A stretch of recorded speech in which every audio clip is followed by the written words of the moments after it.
Hey there.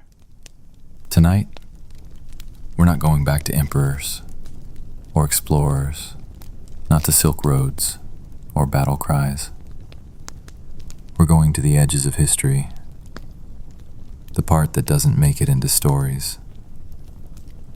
We're talking about the ones behind the warriors, the quiet hands that shaped the iron, the ones who didn't lead charges or conquer cities, but still fed the fire that kept the empire burning. They had no banners, no songs written in their name, just scorched fingertips, burned shoulders, and a kind of quiet, enduring labor most of us would never choose. But they had no choice, no glory, no legacy, just long days, short sleep, and the rhythm of work that never truly stopped. If this kind of slow, grounded history helps you unwind, feel free to like the video and subscribe, but only if it genuinely brings you peace. And let me know in the comments where you're listening from and what time it is right now. It's oddly comforting to know who else is out there, drifting off to the same quiet story. So, dim the lights.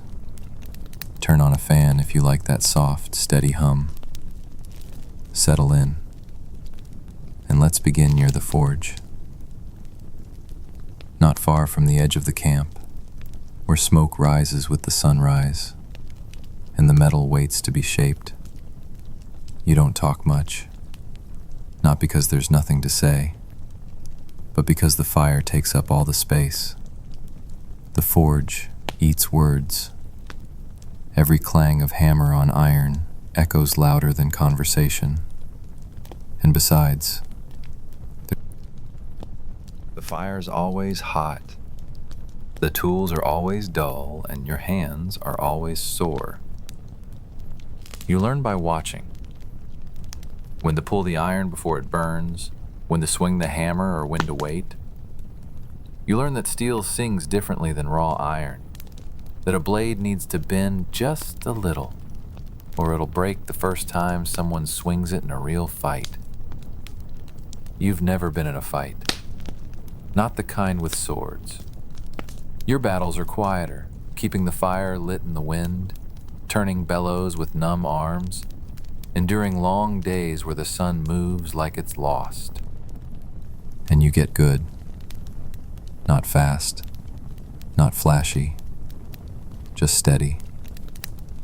You start to feel the temperature of the metal with your eyes. Know when it's too orange, too dull, too close to crumbling. You learn that patience makes a sharper edge than anger ever will.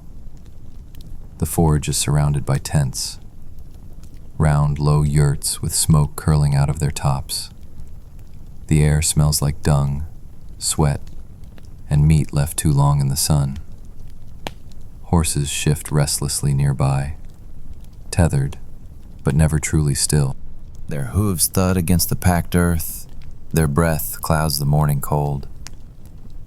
You rarely leave the forge, but you see life moving around you like a tide. A child runs past, chasing a goose. A woman scrubs clothes in a shallow basin.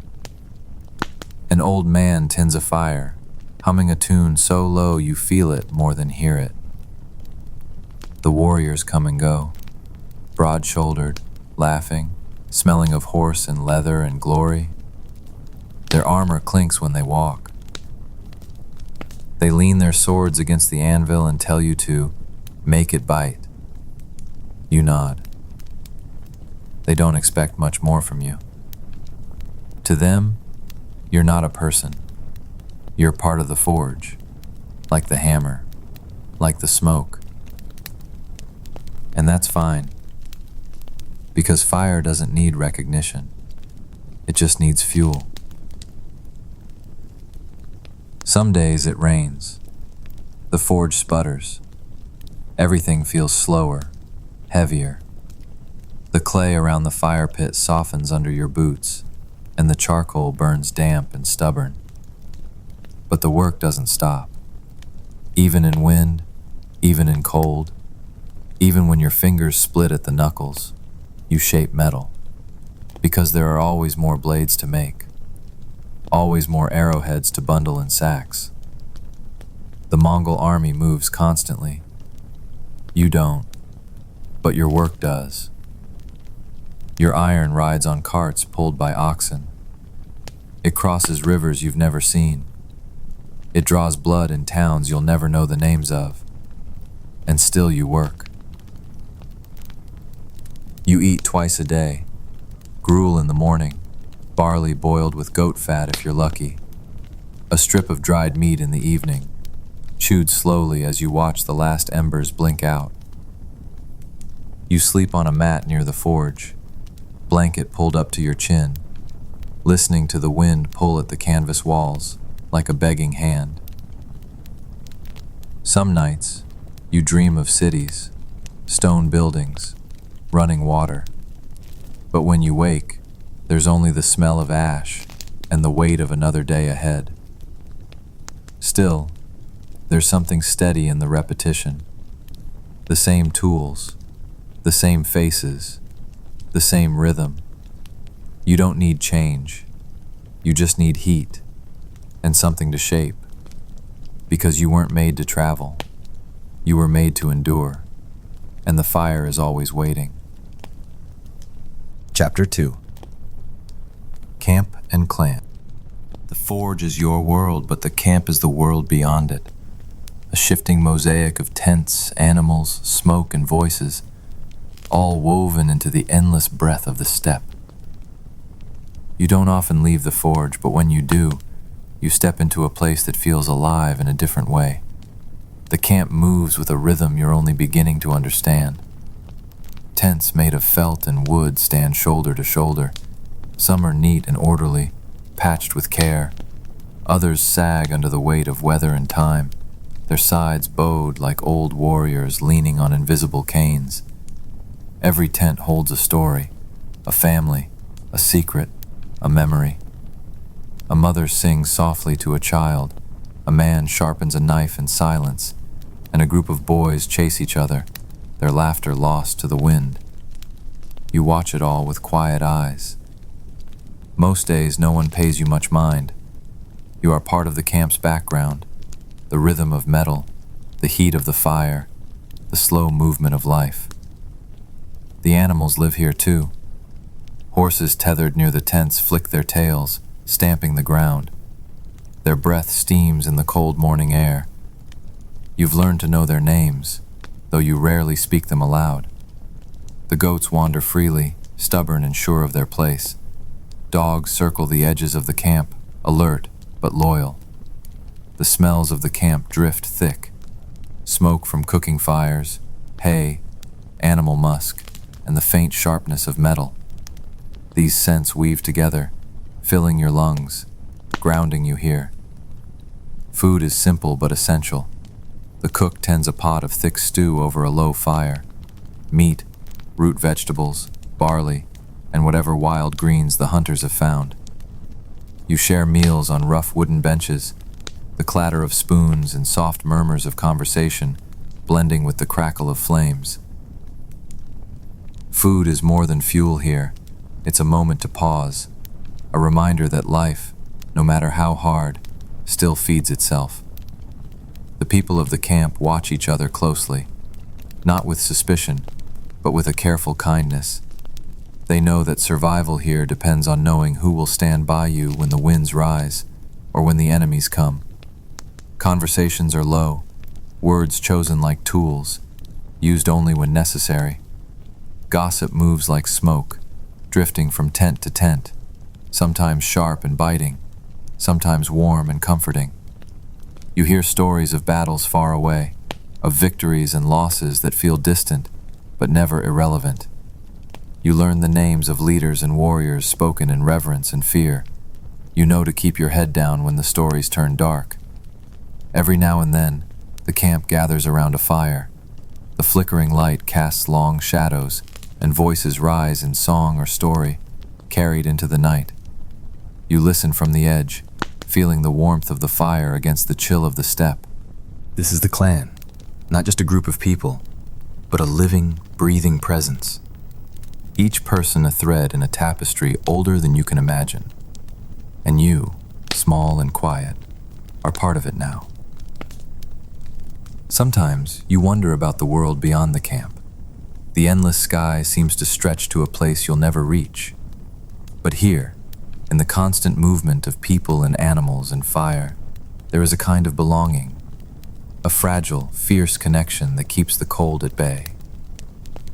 You return to the forge with new eyes.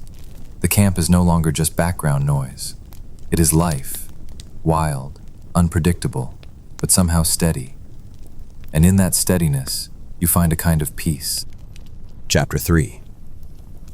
Sparks in the dark. Night falls fast on the steppe. The wide sky, once soft with twilight, fades to deep indigo. Stars scatter like distant fires, scattered and cold. The camp is quiet now, but not silent. There's a life to the dark, a slow breathing beneath the shadows. You sit near the dying forge, the glow of the last embers flickering low. Sparks rise like tiny ghosts, drifting lazily upward, each one a brief flash of light, swallowed by the vast night. They remind you of fireflies you've never seen, of stories told by your master, tales of spirits that walk the steppe after dark. The wind shifts. It hums through the tents and stirs the smoke in lazy spirals. The canvas walls flap softly, their shadows playing tricks on your eyes. You pull your cloak tighter around your shoulders. The cold isn't sharp yet, but it's patient, waiting for the moments when your guard drops. The camp sounds change at night. The low murmur of voices dwindles into whispers and quiet laughter. The horses shift and snort, their breath steaming in the cold air. A dog barks somewhere, distant and lonely. Far off, a wolf howls, a long, aching sound that makes your chest tighten. Sleep does not come easy. Your muscles ache from the day's labor, and your fingers throb with soreness. Your mind churns with images you don't understand, dreams of places far away, of cities with shining walls and endless crowds. You wonder if such places exist, or if they're just the weaving of a tired brain. You think of your master's hands, scarred, calloused, steady. You wonder how many nights he spent like this, awake, listening, waiting. What ghosts haunt him? What fears lie beneath his calm eyes? The night stretches long. You watch the sky, tracing constellations you don't know the names of. You wonder if others look up at the same stars, if a blacksmith's apprentice somewhere far away wonders about you too. The forge is cold now. The fire's warmth is gone, but its memory lingers in the ash and soot. You run your hand over the anvil, feeling its chill through your gloves. It is solid, unmoving, patient. In the distance, the campfire flickers. Voices rise softly. A song, a story told in quiet tones. You strain to listen but catch only fragments. A name, a place, a laugh. The stories are carried on the wind like smoke, twisting and fading, but you cling to them, needing their warmth in the cold night. Sometimes you imagine the voices are speaking directly to you, that the tales hold a secret meant just for your ears, that through them you are part of something larger than this small patch of earth. The night feels endless, but it is not. Eventually your eyes grow heavy. The cold creeps closer, and you pull your cloak tighter. You lie down on your mat near the forge, the smell of smoke and metal still heavy in the air. As you drift towards sleep, the last spark flickers and dies. The fire has gone silent, But inside you, a smaller flame burns steady, a quiet promise that when the sun rises again, you will return to the forge, to the hammer, to the slow, steady rhythm of your work. Chapter 4: The Tools of Empire. The fire in the forge burns steady now, its glow a quiet heartbeat in the cold morning air. Your hands are steady, though the day ahead is long, for today you will shape the tools that keep the empire moving. This isn't just any iron you work with. These are the things that win battles, the blades that cut through armor, the arrowheads that find their marks from miles away, and the horseshoes that carry riders across endless steppe. Each piece is more than metal. Each one carries a purpose and a weight far beyond its size. The hammer in your hand doesn't just strike iron. It strikes survival, loyalty, and the delicate balance between life and death. You begin by heating the metal, watching it glow brighter and brighter, from dull red to fierce orange, almost white hot at the core. You know the metal's secrets by now, how it bends, how it hardens, how it can be broken if handled wrong. Today you'll make arrowheads, slender and sharp, their edges meant to pierce leather and flesh alike. You shape each one carefully, hammering rhythmically, the sound steady and familiar. Your master watches silently, nodding now and then, his eyes sharp, his hands steady, even when they no longer work the forge. He taught you the names of each tool, the tongs, the bellows, the anvil, and the importance of each in the process. The empire depends on these, he said once, voice rough like gravel but steady as stone. Without the arrow, the horse is just a beast. Without the sword, the warrior is just a man. And without the blacksmith, the arrow and sword are just broken iron. You think about that often. Your work is hidden, silent, but it moves armies. It decides battles you will never see. Your work travels far beyond the campfire's light. You don't speak much during these hours. Your master rarely speaks either. The work demands focus. The fire demands respect.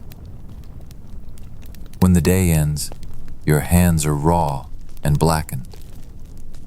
You carry the smell of smoke and iron with you, like a second skin.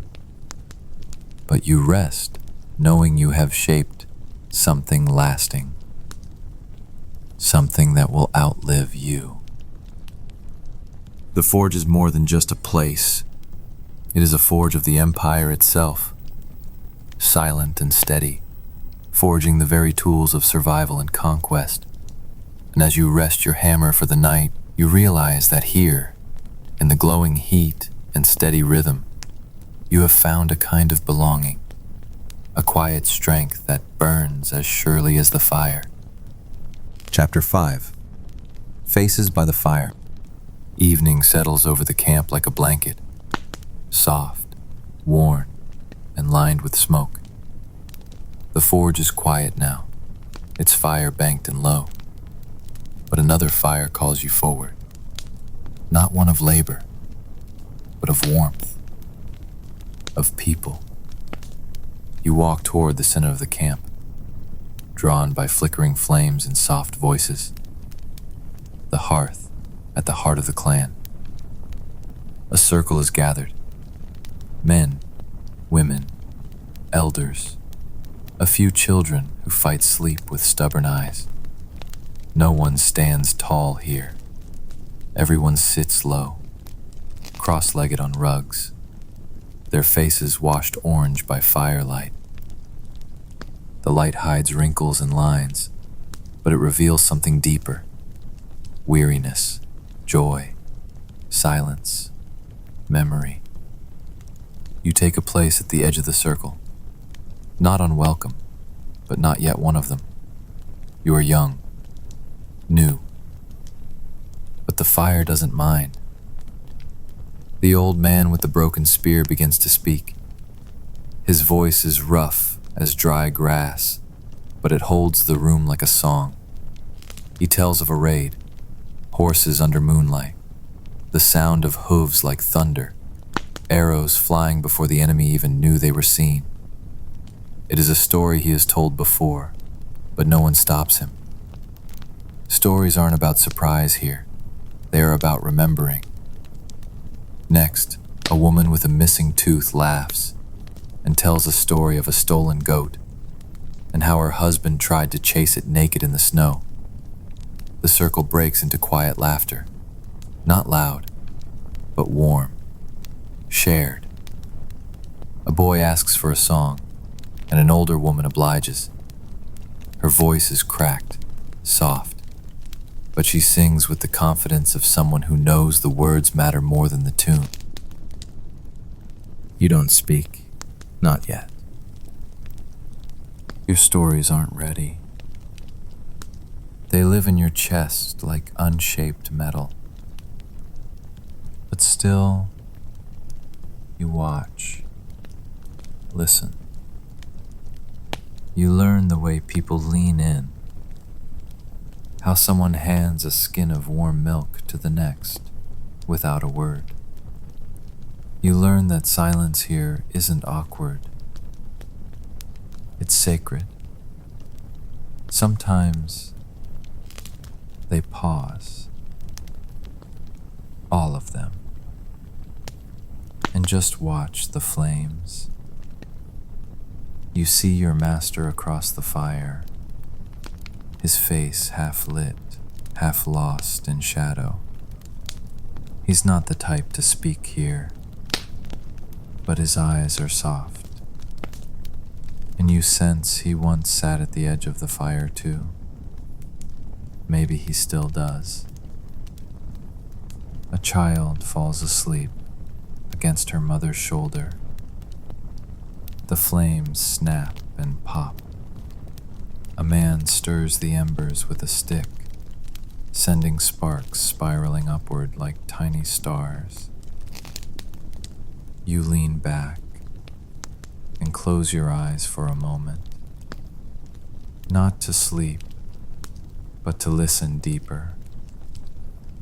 The wind moves past the tents. The fire breathes. The clan exhales. You will return to the forge tomorrow, to metal and smoke and work. But tonight, you sit by the fire. You do not speak. You do not shine. You simply are. And that, here, is enough. Chapter 6. Riders of the Horizon. Morning light breaks wide across the steppe, a soft wash of gold that spreads from edge to edge. There are no fences here, no stone walls or boundaries, only sky above and grass below, and the distant rhythmic thunder of hooves. You hear them before you see them, not loud, not rushing, but steady, intentional, like the heartbeat of the land itself. The riders are returning. A cloud of dust precedes them, and in it, the silhouette of motion, figures rising and falling with the rhythm of galloping horses. They do not wear armor, not like knights from the west. Their gear is worn and layered, leather and fur built for movement, not for glory. Their bows are slung over their backs, not raised, but never far from ready. You stop what you're doing, step outside the forge, and watch. The whole camp does, because when the riders return, they bring news, or danger, or both. The horses slow as they near the camp, nostrils flared, coats damp with sweat and dust. They breathe heavy, but not broken. These are not war horses. They are war companions, lean, fast, born to run. One rider, young but clearly marked by authority, swings down and lands softly on the earth. He nods to your master. There's no ceremony, just the quiet respect of shared burden. They speak in short bursts, names, directions, an outpost to the west, quiet too long. Tracks in the snow that don't belong, a river crossed where it shouldn't be crossed. The camp listens but doesn't panic. This is not new. This is life on the edge of empire. One of the riders hands you something. It's not a weapon, not a trophy. It's a blade you made, recognizable by the small mark your master taught you to stamp beneath the hilt. It's been used, chipped, worn by battle or time. You take it without a word. The weight in your hands feels different now. Not theoretical, not distant. Your iron has tasted blood and returned. Later, you watch the riders unsaddle and tend to their horses. They move slowly now, with the weary grace of those who've ridden far and hard. They brush the horses down with care, murmuring quietly to them as if apologizing for the distance traveled. They are not loud men. They do not shout or boast. But there is something hard in their eyes, a horizon that has moved through them. You wonder what they've seen. Mountains beyond your imagination. Clashes with bandits, traders, soldiers. Villages that no longer exist. Your world is this camp, this forge, these familiar fires. But theirs stretches in every direction. A map written in dust, hoofbeats, and memory. That night, the riders eat with the rest of the camp, not apart, not elevated. But when they sleep, it's on the edge of the tents, their weapons close, their backs to the wind. Always half awake. You realize then that the Mongol Empire isn't built on stone or silver. It's built on riders like these. Men whose bones are tired but eyes stay sharp. And behind them, quiet, unnoticed, are your hands, shaping what they carry into the horizon. Chapter 7. The smell of iron. It's always there, in the folds of your tunic, under your fingernails, caught in the creases of your palms. The smell of iron, metallic, earthy, faintly bitter. You've lived with it long enough that you no longer notice it. But others do. Sometimes a passing rider will wrinkle his nose as you hand him a blade, not in disgust, in recognition. That scent marks you now, like a tattoo without ink. A quiet sign that you belong to the fire. The forge is awake before you are. Not the flames, not yet, but the tools, the coal, the ash. They hum with yesterday's heat, waiting for your hands. You stoke the embers, coax them gently into flame. You feed the fire with patience, not with hurry. Metal hates impatience. So does your master. The bellows wheeze and groan, pushing breath into the fire until it glows white hot at its center. Then comes the iron. Cold at first, a dull gray bar pulled from the heap, unremarkable, silent. You set it in the heart of the flame, watching it change. The edges blush first, then the center glows. and finally the entire piece pulses with a soft, living light. That's when it becomes something else, not just iron, potential. You pull it from the heat, hammer meets metal, the world narrows to that rhythm. Clang, clang, clang. Each strike is a word in a language older than speech. You flatten, draw, shape. The metal resists, then yields. Not all at once, never all at once. It's a negotiation, not a conquest. The sparks dance up your arms like fireflies. Your sleeves are patched from where they've burned through, tiny reminders of the day you weren't careful. Iron teaches. Sometimes it punishes. Your master watches, nods once. That's all the praise you'll get. That's all you need. You plunge the blade into water. Steam hisses, wraps around your face like a veil. The iron hardens, locking in its new shape, its new life. You lift it from the bucket, and the smell rises again, sharper now, mixed with smoke and steam. That smell is your ink, your signature.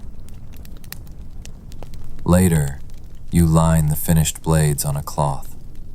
They're not beautiful, not decorative, but they're strong, reliable, ready to leave.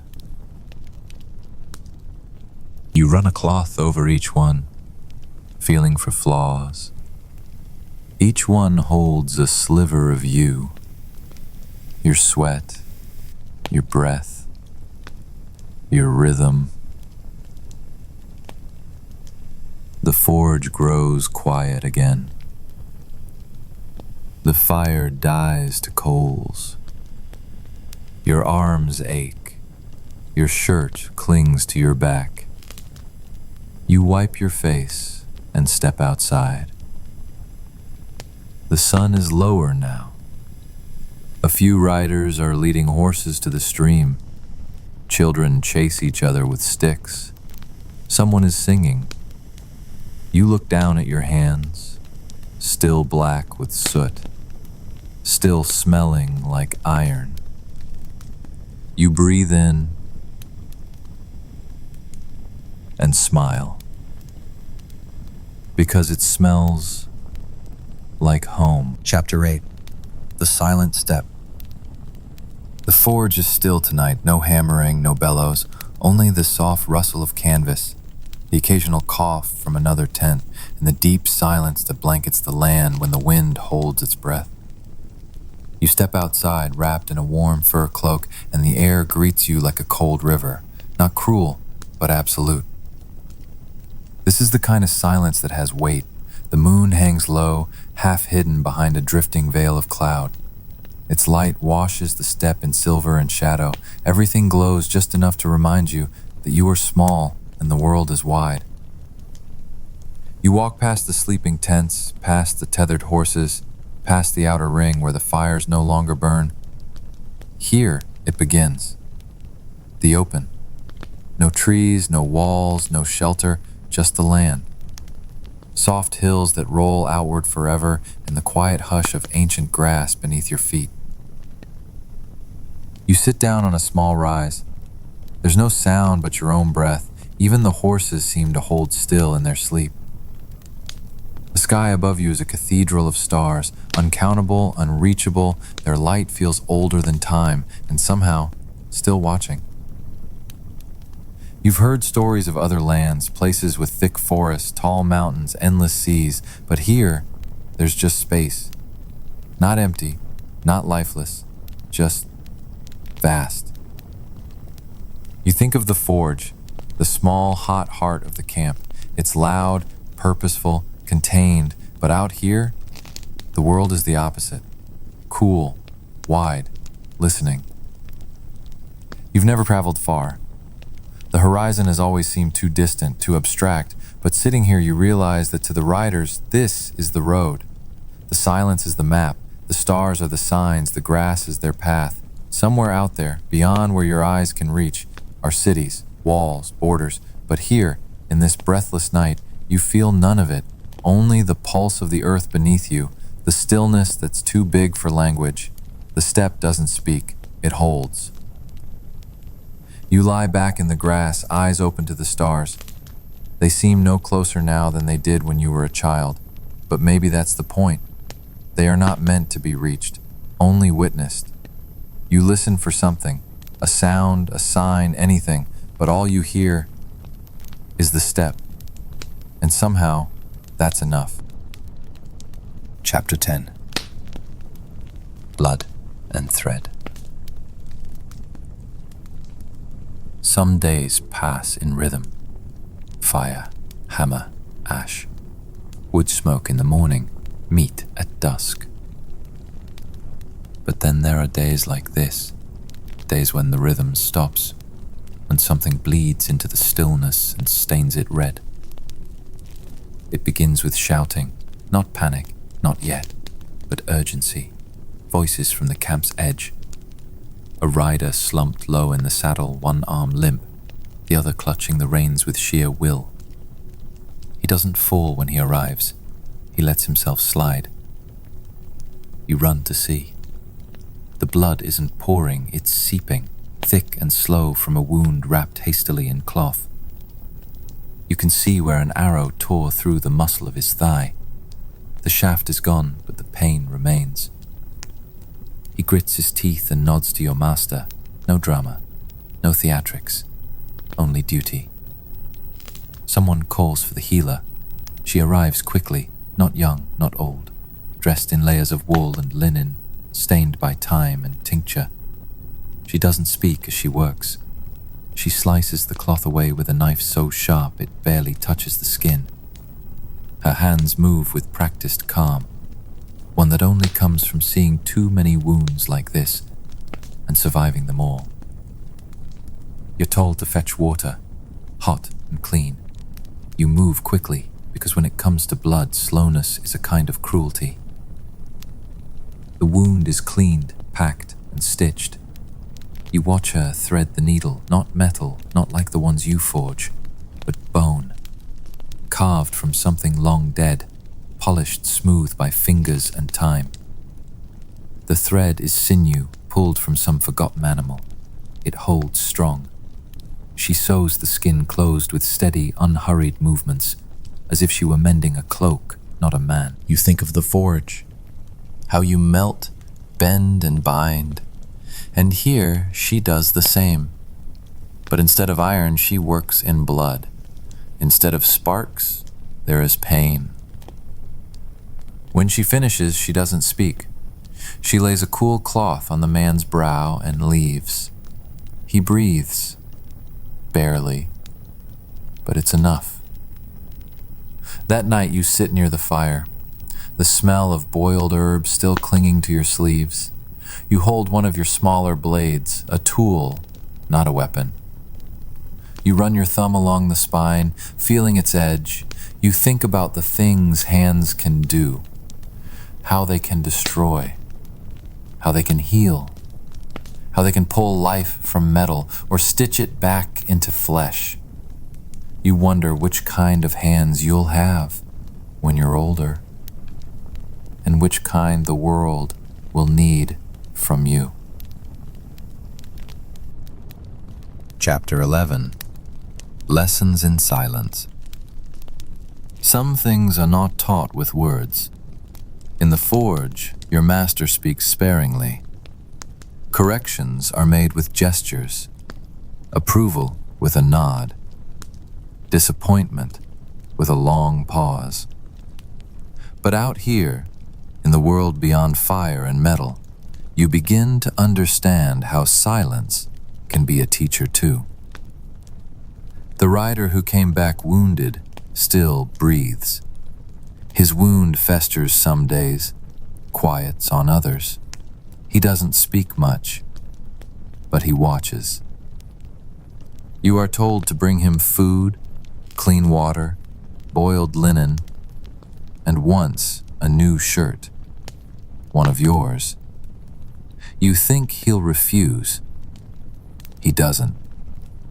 He nods once as you leave it folded by his side. You don't need thanks. The gesture is the answer. A few days later, you see him sharpening a blade, one of yours. It rests in his lap, glinting in the morning sun. His hands, though stiff, remember the motion. Stone against steel. Pull, breathe, repeat. He doesn't look at you. He just speaks. Your edge holds. 3 words, but they feel like a whole paragraph. Later, you help him walk, one arm over your shoulder. Slow steps. He smells like sweat, smoke, and something older, like saddle leather, soaked in 1,000 miles of travel. He doesn't ask questions, but his silence invites presence. You don't fill it, you match it. The healer sees you both. She nods, approving quietly, then hands you a bowl with herbs to grind. You don't know their names, but she shows you the rhythm, how not to crush, but coax the oils out with patience. You mirror her hands. You don't speak. That's when you learn silence isn't empty.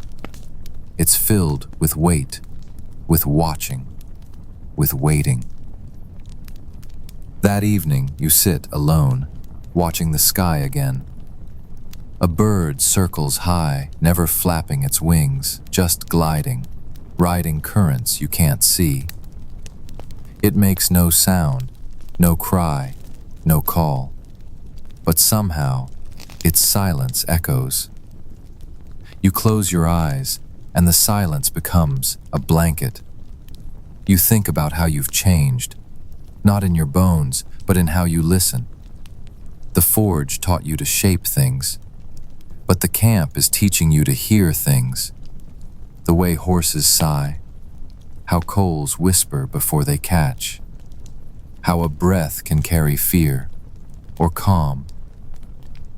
And now, when someone speaks, you listen more. Because sometimes what's said isn't the lesson. It's what surrounds it. The cold comes in stages.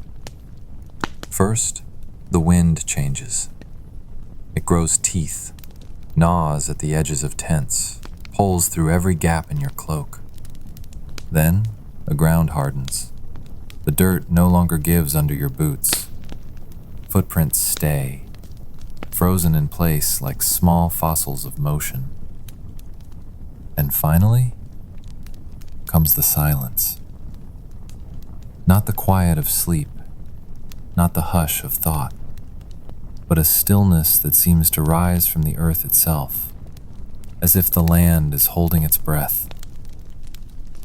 The forge burns hotter now, not just for shaping metal, but for warmth. Coals are banked deep, kept glowing through the night. Your fingers sting when you remove your gloves, but the work doesn't stop. It never does. You wrap your hands in cloth, dip them in warm oil, and keep shaping the steel. A blade takes longer to heat now, but once it glows, it holds its light like a sun in your hand. The horses grow heavy with fur. Their breath mists like smoke. And you, like everyone else, layer yourself in wool and silence. The camp shrinks inward. Fewer voices, more stillness. Meals become simpler. Dried meat, old grain, bitter tea that warms the throat but not the heart. You crave the memory of summer, the buzz of flies, the looseness of limbs. Now, even laughter feels brittle. One night, a tent collapses under the weight of frost. No one is hurt, but the sound it makes, a soft crumple, followed by a long sigh. Feels like a warning. Winter is not cruel. It is honest. It takes what isn't secured, and it reminds you that nothing stays young forever. You help dig a trench around the forge tent, shovel biting into half-frozen mud. Your breath clouds around your face like a ghost. But the effort warms you. The healer gives you a balm made from fat and pine. You rub it into your wrists, your knuckles, the raw skin around your nails. It smells sharp and green, a memory of trees that you haven't seen in weeks. That night, someone tells a story, an old one, about a spirit that walks the steppe in winter, half man, half smoke, who follows lost riders and whispers them into sleep. No one laughs, not because they believe it, but because winter makes all stories feel real. The fire pops. Someone adds a log and the light flares briefly, chasing shadows to the corners of the tent. You stay awake longer than usual, watching the flames. Not afraid, just listening. When you finally sleep, you dream of bones beneath the snow. Ancient ones, too large to be human, too quiet to be beasts. They do not threaten. They wait. And somehow, their waiting feels like a kind of prayer. In your spine. In your dreams. In the way everyone chews their meals more quietly. And in the way you begin to think of your tools, not just as tools. Chapter 14. The Shape of Fire. Fire behaves differently in deep winter. It doesn't dance. It holds, tighter, lower, like a breath drawn in and never fully released. You notice it one morning, how the coals don't spark so much as glow, a steady, thoughtful kind of heat, like they've grown wise with age. The forge isn't louder now, but it feels heavier. Every strike of the hammer seems to echo longer, reverberating into the bones of the tent, into your arms, into you. Your master has begun working on something new. A curved blade, not for farming, not for tools. This one is meant for hands that fight. You don't ask questions, you just observe. The shape is subtle, less of a weapon, more of a whisper. A line of steel that curves forward, like a claw frozen mid-swipe. You help with the bellows. Keep the heat just right. Your body knows the rhythm now, like a chant that needs no words. Later, by firelight, your master speaks. Not much, just enough. There are two kinds of flame, he says. The kind that consumes and the kind that shapes. You nod. You know which kind he means, because now you're part of it, shaped not by force, but by pressure, by repetition, by heat applied just so, like steel. At night, the fire in your tent becomes your companion. You stop building it high. Instead, you stack the wood with intention. Thin, then thick. Dry, then damp. Letting it burn low, slow, quiet. You learn to listen to it, not for sound, but for shape. The way the flames lean. The way they shrink when you turn.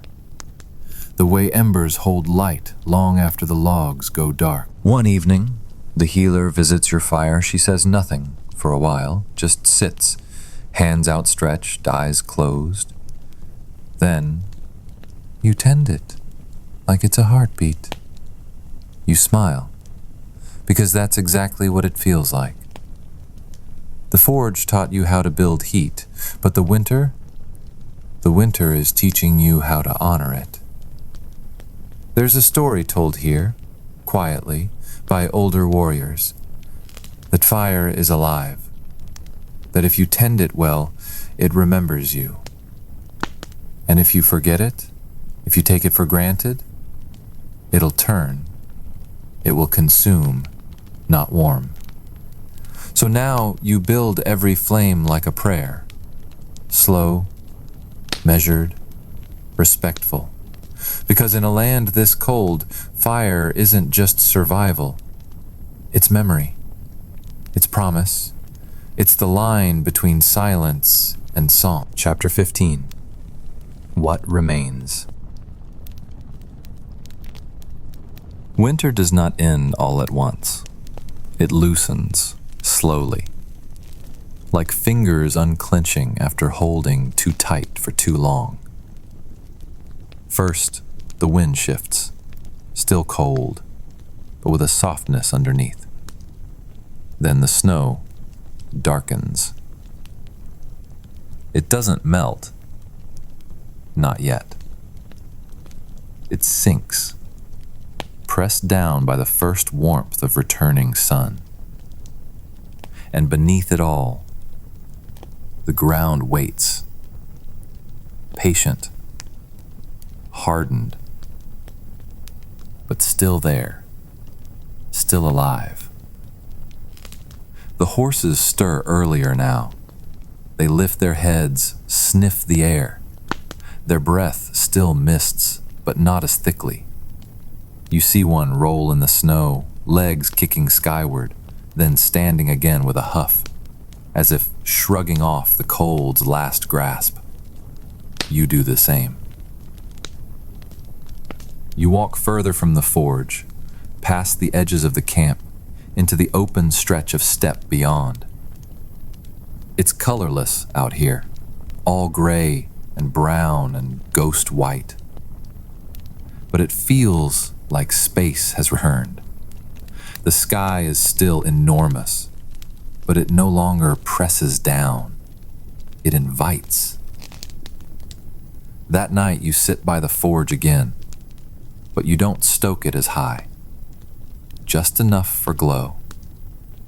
Just enough to see your hands, your tools, your breath. And you start cleaning. Not because you're told, not for display. Just to notice what's lasted.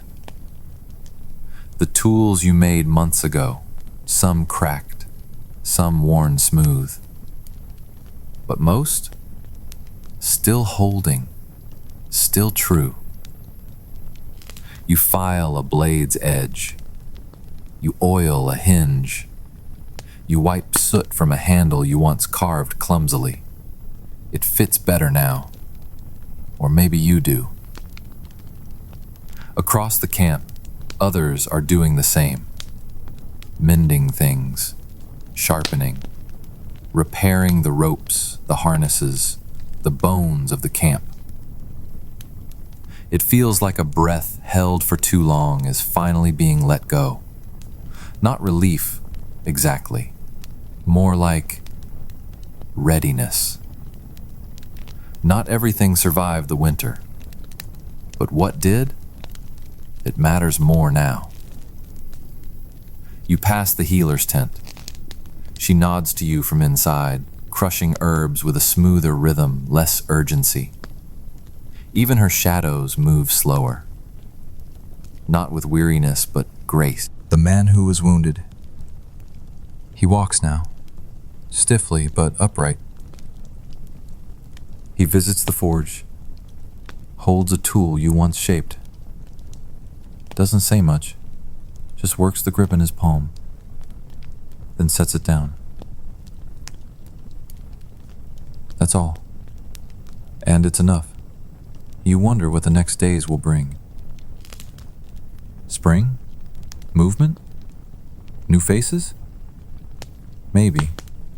But for now, what remains is this. You survived.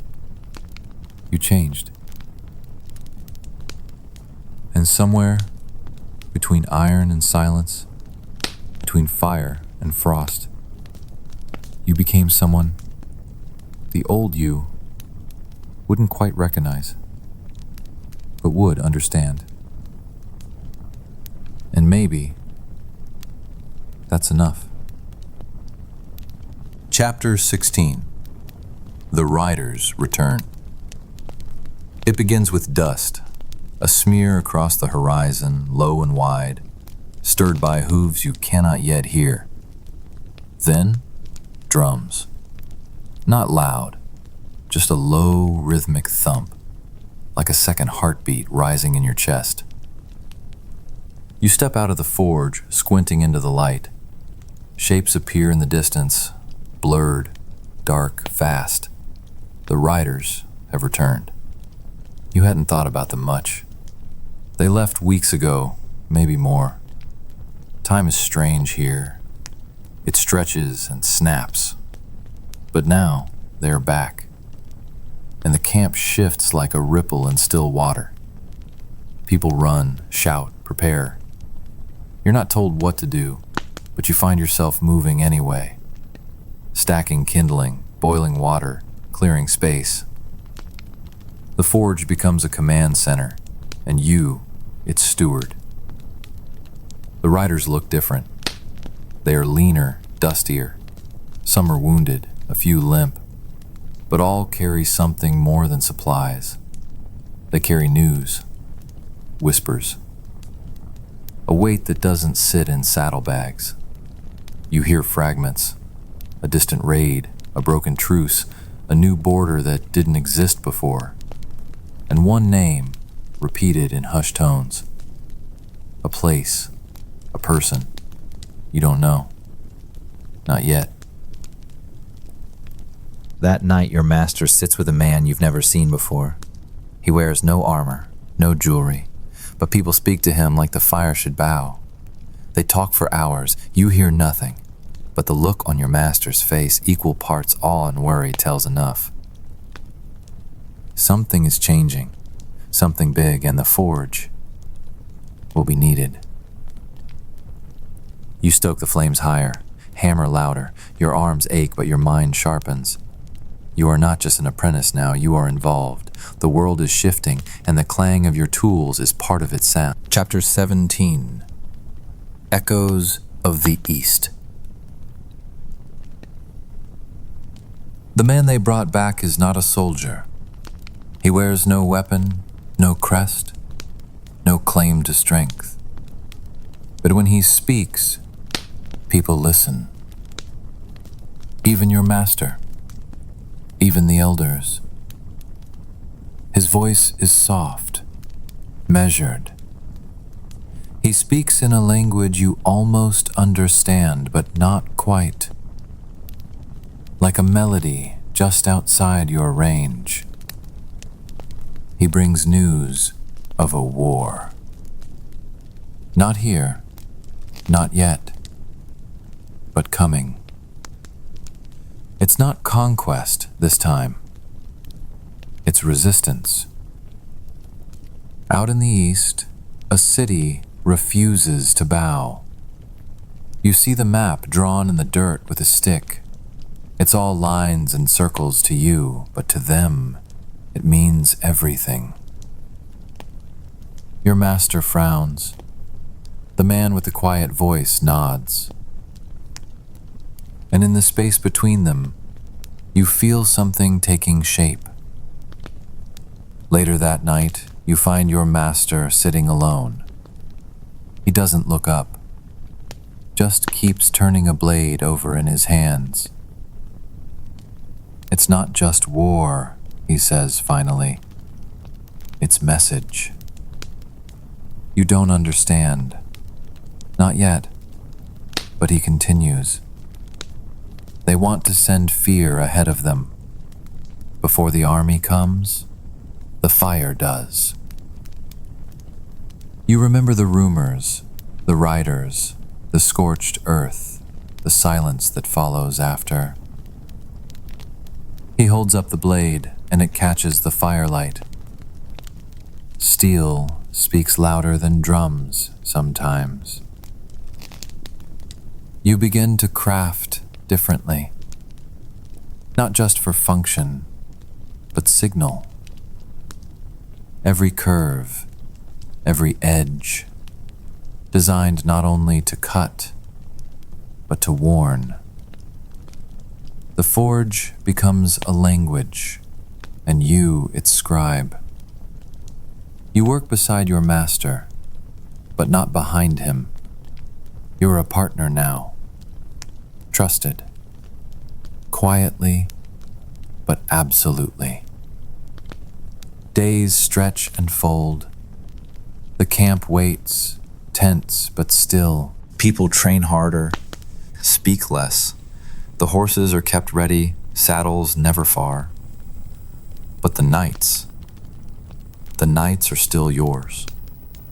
And in the dark, you dream of a place you've never seen, lit by the glow of distant flames, and a sound like iron singing itself into memory. Chapter 18. Riders Without Banners. They arrive just before dawn. No warning, no thunder of hooves, just shapes moving through the mist like ghosts with purpose. You wake to silence, not the comforting kind, but the kind that holds its breath. Someone knocks once on the post near your bedroll, not a command, just a signal. You dress in seconds. These riders don't wear the Khan's colors, no crests, no formal chain of command, but they move like they've been given permission by the wind itself. They say they're scouts, but they look more like shadows, dusty, lean, wearing armor that's been painted over, dulled with mud, nothing to catch the light, nothing to catch the eye. Their leader, if there is one, doesn't speak much. He just gestures to your master, then to the forge, and just like that, you are needed. They don't ask for swords, not directly. They ask for tools, strange ones, hooks, hinges, curved lengths of iron, fitted for speed and silence. Your master understands, without words. He nods. You copy him. Watch how he bends the metal differently, lighter, less ornate. This is not for show. This is for disruption. They take nothing else. No food, no maps, no farewells. And when they leave, they don't ride out on the trail. They vanish into the trees, like they were never there at all. Later, you find one item left behind, a broken stirrup left near the edge of the forge. It's carved with symbols, not Mongol, not Chinese, something older. You ask your master about it. He only says, there are riders older than empires, and not all of them carry flags. That night, you dream again, but this time, not of fire or steel. You dream of hoofbeats echoing over mountains, through forests, across time itself. You wake before sunrise, and the forge is already warm. Something is coming, and you're already part of it. Chapter 19. The Sound the Earth Makes. You wake to a low rumble, not thunder, not hoofbeats, something deeper, slower, like the earth itself shifting in its sleep. The others hear it too. The camp is quiet, alert. No one panics. They've heard worse, but still, something has changed. The horses are restless. The forge crackles louder than usual. You feel the vibrations through your feet as you hammer a length of iron thin. Not fear, just presence. Something large is near. Your master doesn't speak. He works faster, harder. You match him beat for beat. You've learned to follow sound instead of instruction. And right now, The earth is humming. By midday, the scouts return. The real ones this time. Colors on their sleeves. Dust caked into their eyebrows. They don't bring news. They are the news. They carry new maps, new orders, new metal to melt down and reshape. And they speak a name, loudly, clearly, for all to hear. Not a city, not a tribe, not a general, a mountain. You don't understand, but your master does. He stops mid-strike, lowers his hammer, and looks at you with an expression you've never seen on his face. Not fear, not pride, just resolve. That night he speaks. There's a place, he says, where the rivers come from, where the stones ring like bells when you drop them. You listen. They say it speaks, not in words, but in tremors, in weight. And when it does, something always follows.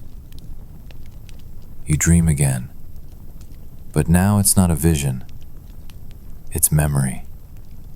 Of footsteps on hard-packed ground, of fire, not made by hands, of something vast moving beneath the surface of time itself. The sound the earth makes isn't always a warning. Sometimes it's a beginning. When you wake, the forge is glowing. No one lit it.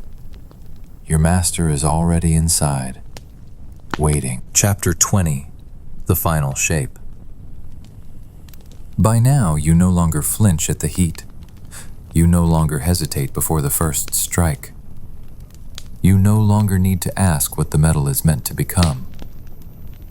You just listen to the shape of it, to the story it wants to tell. This morning, your master sets a single ingot on the anvil. Dark, dense, unfamiliar. Not iron, not bronze. Something older. This, he says, was given, not mined, not bought. He doesn't say by who. He doesn't need to. You nod. And together, you begin. The hammer blows feel different. Not heavier, truer.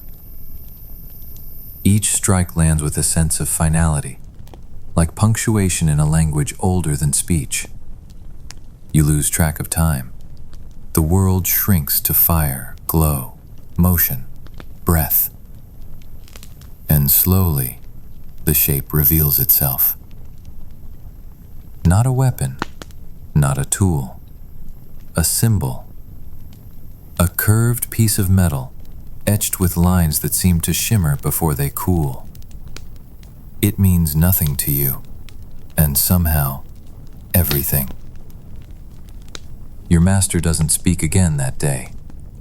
He just sets the object on a cloth, covers it, and places it in a carved wooden box. Then he leaves it by the door of the forge. No guards, no ceremony, just quiet respect. You don't ask where it's going. You already know it's not meant for here. Not for now. It's for someone else. Somewhere else. Sometime else. That evening the stars return. Brighter than they've been all winter. Sharp, confident. You sit outside the forge watching them come out one by one. There are no sounds of war. No whoos, no drums. Just a crackling fire. And your own breath. You've made your mark. Not in glory, not in legend, but in something more real. A hinge that will never break. A clasp that will hold generations. a blade that's more warning than wound. You were not a warrior. You were never meant to be. You were a blacksmith's apprentice, but time made you more. You learned fire. You learned patience. You learned that even in the quietest corners of history, greatness glows if you know how to see it. The box is gone when you wake. No footsteps, no explanation. But in its place, a single line scratched into the forge stone. Steel remembers. Now, as your breathing slows and sleep begins to pull at the edges of your thoughts, you let go of the story. Let go of the forge, the cold, the dust, the sky. And you return to your own time, still warm from the fire. Sleep well, traveler. The step will remember you, and so will the steel.